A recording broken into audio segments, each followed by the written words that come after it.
सभी को नमस्कार।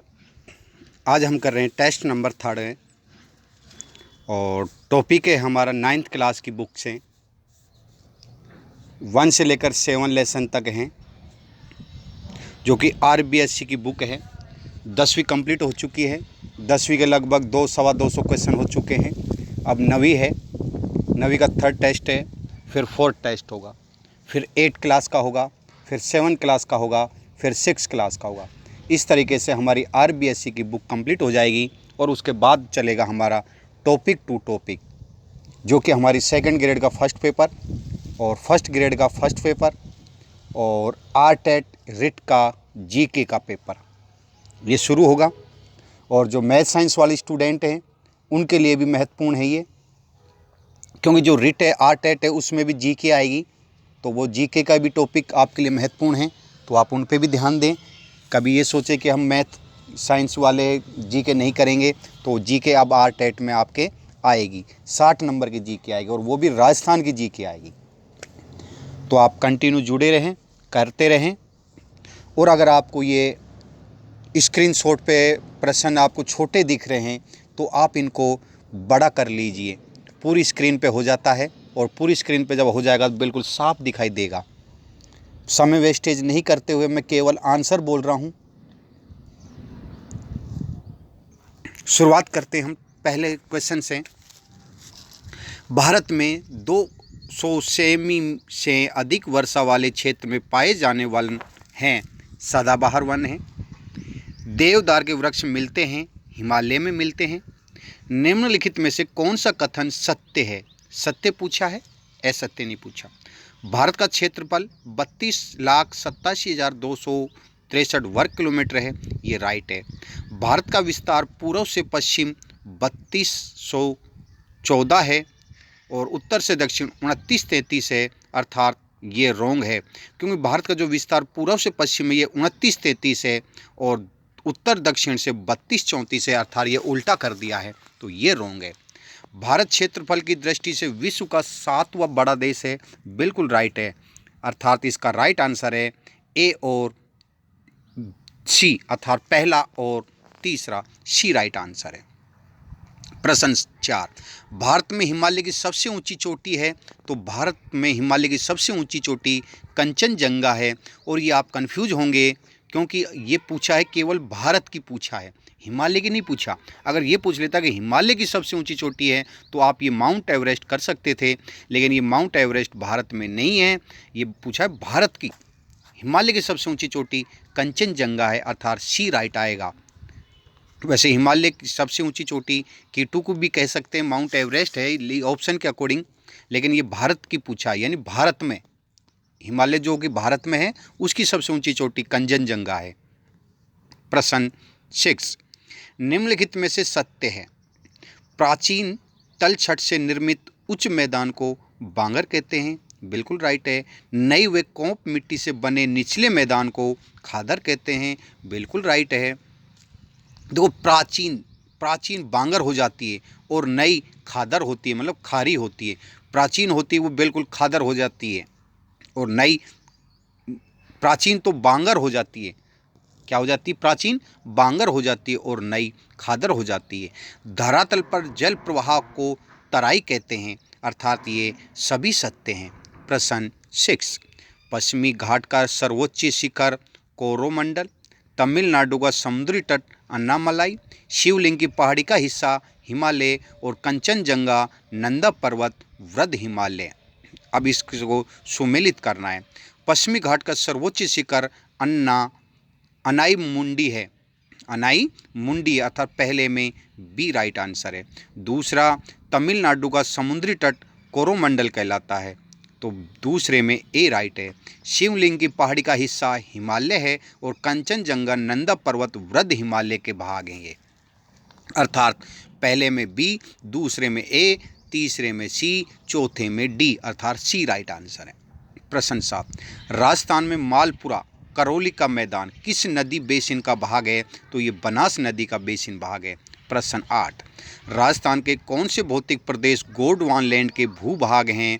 तो ये भूभाग हैं पश्चिमी मरुस्थल प्रदेश, अरावली मरुस्थल प्रदेश, पूर्वी मैदान प्रदेश या दक्षिणी पूर्वी पठारी प्रदेश? तो इसका राइट आंसर आएगा अरावली प्रदेश और दक्षिणी पूर्वी पठारी प्रदेश, जो कि भौतिक प्रदेश गोंडवाना के रूप भूभाग कहलाता है। तो अरावली प्रदेश और दक्षिणी पूर्वी पठारी प्रदेश, अर्थात सी वो तीसरा राइट आंसर है। प्रश्न नंबर 9, भारत के किस क्षेत्र में शीतकाल में वर्षा होती है? तो उत्तरी पश्चिमी भाग में भारत में शीतकाल में वर्षा होती है, जिसको हम मावठ के नाम से जानते हैं। प्रश्न नंबर 10, निम्न में से सुमेलित नहीं है। काल वैसाखी पश्चिमी बंगाल, बिल्कुल राइट है, काल वैसाखी पश्चिमी बंगाल में होता है। लू उत्तरी पश्चिमी भारत में चलती है।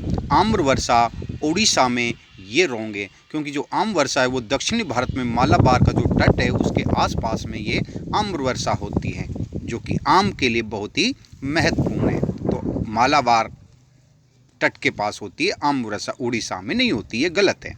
मावठ होने का कारण, तो मावठ होने का कारण है भूमध्य सागरीय चक्रवात। प्रश्न 12, वर्षा की सर्वाधिक परिवर्तनशीलता होती है? तो वर्षा की सर्वाधिक परिवर्तनशीलता राजस्थान में होती है। प्रश्न 13, कथन पहला, दक्षिणी भारत में भूमध्य रेखा से निकटता व समुद्री प्रभाव से तापमान अधिक रहता है। कथन 2, भूमध्य रेखा से समुद्री से दूरी तथा समुद्र तल से ऊंचाई में वृद्धि से उत्तरी भारत में तापमान कम तथा तेज सर्दी होती है।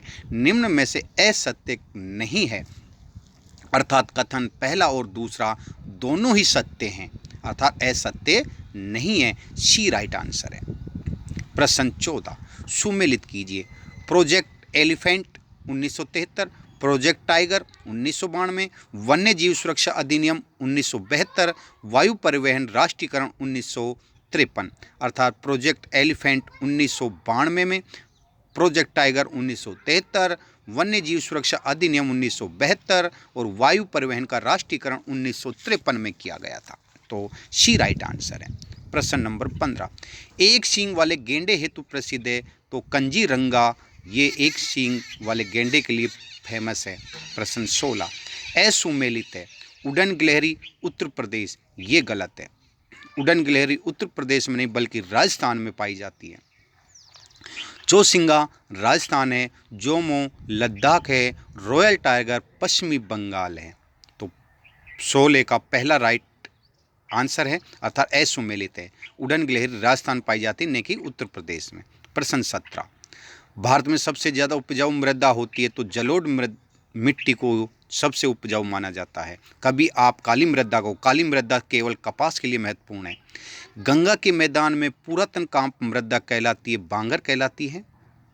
असुमेलित है। लेटेराइट मिट्टी मालाबार तटीय प्रदेश में, रेंगुन मिट्टी महाराष्ट्र में, चाय की मिट्टी लेटेराइट और लाल मिट्टी उड़ीसा और छत्तीसगढ़ में है, अर्थात इनमें से कोई भी नहीं है, असुमेलित नहीं, अर्थात सारे सुमेलित हैं। प्रश्न 20, कपास की कृषि के लिए सर्वाधिक आर्द्र मृदा है? तो काली मृदा ही है। प्रश्न 21, किस मृदा में क्षारीय तत्वों की अधिकता तथा नाइट्रोजन ह्यूमस तत्वों की कमी रहती है? ये बलुई मृदा में रहती है। प्रश्न 22, किस नदी को अंत सलीला के रूप में जाना जाता है? सरस्वती को अंत सलीला के रूप में जाना जाता है। प्रश्न 23, सिंधु नदी का उद्गम है तिब्बत है। प्रश्न 24, हड़प्पा सभ्यता में हड़प्पा नामक कस्बे की खोज दयाराम साहनी ने की थी। प्रश्न 25, सुमेलित नहीं है। हड़प्पा मानतोमरी पाकिस्तान में है, रोपड़ गुजरात भारत में है, ये गलत है, क्योंकि रोपड़ गुजरात में नहीं बल्कि पंजाब में है। रंगूर गुजरात भारत में है, राइट है। मोहनजोदड़ो लरकना पाकिस्तान में, अर्थात 25वें का बी राइट आंसर है। ये सुमेलित नहीं है, क्योंकि रोपड़ पंजाब भारत में है। प्रश्न 26, मोहनजोदड़ो स्थल की खोज 1922 में किसने की? तो ये राखलदास बनर्जी ने की थी। और लस्टाइन ने किस नदी के बहाव क्षेत्र में 11 पुरातात्विक स्थलों की खोज की थी? तो ये हाकरा था, जिसमें 11 पुरातात्विक स्थलों की खोज की थी, वो स्थान है।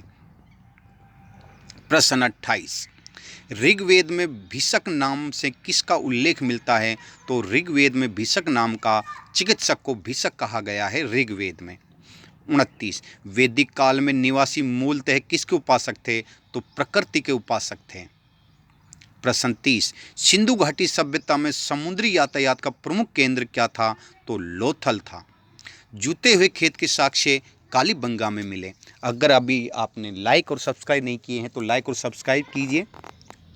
और एक चीज़ और आपको बता दूं, जो जैसे ग्रुप हैं, पढ़ने वाले बच्चे हैं, तो उनको तो देखिए, आप चाहे ग्रुप में से हटाएं तो उनको प्रॉब्लम होगी, और नहीं हटाएं तो उनको अच्छा चलता रहेगा। लेकिन जो कैंडिडेट, चाहे वो जेंट्स हो चाहे लेडीज़ हो, अगर वो ग्रुप में कंटिन्यू तैयारी कर रहे हैं और बाय द वो कोई पेपर वो नहीं दे पाते हैं कंटिन्यू कोई परिस्थिति की वजह से, फिर उसको ग्रुप में से अगर हटा दिया जाता है तो उनको बड़ा दुख होता है।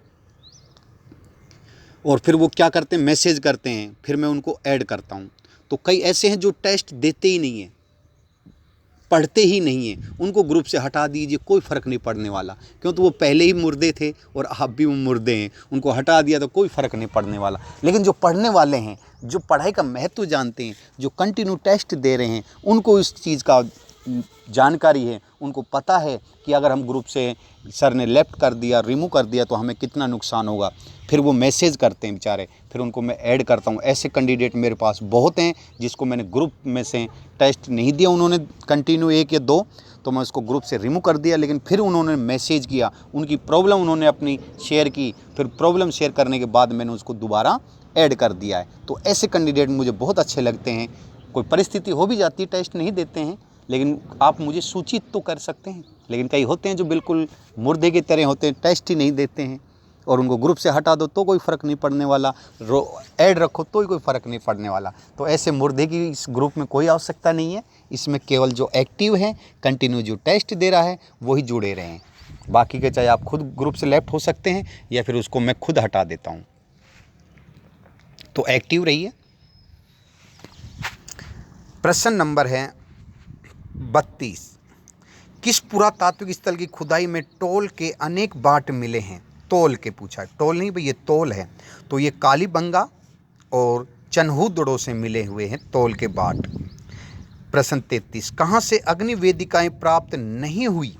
तो मोहनजोदड़ो से नहीं हुई है, लोथल से हुई है, बनावली से हुई है, राखीगढ़ी से हुई है। कभी आप ये कहें कि कहाँ से अग्निवेदी प्राप्त हुई है, तो लोथल से, बनावली और राखीगढ़ी से हुई है। लेकिन मोहनजोदड़ो से अग्निवेदिकाएं प्राप्त नहीं हुई है। प्रश्न 34 कौन सा पुरातात्विक स्थल पंजाब में नहीं है? रोपड़ पंजाब में है, बांडा पंजाब में है, संथोल पंजाब में है, लेकिन रोजदी पंजाब में नहीं है, क्योंकि रोजदी गुजरात में है। प्रश्न 35 वैदिक काल की राजनीति व्यवस्था में रोप किस संस्था का प्रधान होता था? यानी गोप है भैया, तो ये गोप जन का प्रधान होता था, गोप जन का प्रधान होता था। 36 वैदिक काल में भोजन में सम्मिलित नहीं था, मांस नहीं था, जो दूध और उड़द तो वैदिक काल में भोजन में सम्मिलित था। प्रश्न 37 वैदिक कालीन समाज के संदर्भ में असत्य कथन की पहचान करना है। इस काल में एकल परिवार की प्रधानता थी, गलत है, क्योंकि वैदिक काल में सामूहिक संयुक्त परिवार की प्रथा थी, न कि एकल की। वर्तमान में एकल परिवार की प्रधानता है। प्रश्न 2 बी परिवार में सबसे बड़ा पुरुष मुखिया होता था, अर्थात जो सबसे बड़ा पुरुष है वही मुखिया होता था, बिल्कुल राइट है। पर्दा प्रथा का प्रचलन नहीं था, बिल्कुल राइट है। विवाह एक अनुबंध न होकर एक धार्मिक संस्कार था, ये भी बिल्कुल राइट है, अर्थात पहला असत्य है। अगर आपने लाइक नहीं किया तो लाइक कीजिए, सब्सक्राइब कीजिए। अगर आपको ये टेस्ट अच्छे लग रहे हैं तो आप अपने फ्रेंड सर्किल को, रिश्तेदार जो भी आपके तैयारी करते हैं, उनको भी ये सेंड कर सकते हैं, ज़्यादा से ज़्यादा लोगों को शेयर कर सकते हैं ताकि उनका भी फ़ायदा हो। क्योंकि ये एक विद्या का ज्ञान है, जितना आप किसी का भला करेंगे उतना ही ये ज्ञान बढ़ेगा। ये केवल धन नहीं है, जितना आप खर्च करोगे तो वो कम होगा। ये एक विद्या है, विद्या को जितना आप खर्च करोगे, जितना लोगों को बांटोगे, उतना ये बढ़ेगा। तो विद्या का ज्ञान है, जितना आप खर्च करोगे उतना आपका फ़ायदा होगा। आप ये मत सोचिए कि मैं अगर किसी को भेज दूंगी या भेज दूंगा तो वो नौकरी लग जाएगा, मैं रह जाऊंगा। नहीं, अगर आप किसी का भला करेंगे तो भगवान आपका भला जरूर करेगा। तो आप ज़्यादा से ज़्यादा लोगों को शेयर कीजिए। आपको इन चीज़ों में ईर्ष्या नहीं करनी है, ईर्ष्या करनी है तो आप इनमें कीजिए। ग्रुप में देखिए किसके कितने नंबर आ रहे हैं, तो हमारे क्यों नहीं आ रहे। तो ये सोच के हम जलें, और जलेंगे तो निश्चित है हम तैयारी ज़्यादा करेंगे। देखेंगे कि आज हमारी 5th रैंक आई है, 2nd रैंक आई है, 3rd रैंक आई है, या 8 आई है, 9 यानी आई है, तो नेक्स्ट पेपर में हमारा 1 रैंक का इजाफा होना चाहिए, 2nd रैंक का इजाफा होना चाहिए, 3rd रैंक का इजाफा होना चाहिए, मतलब ज़्यादा से ज़्यादा इजाफा होना चाहिए।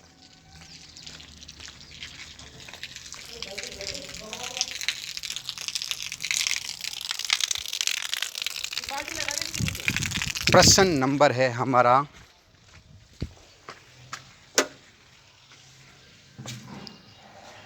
38।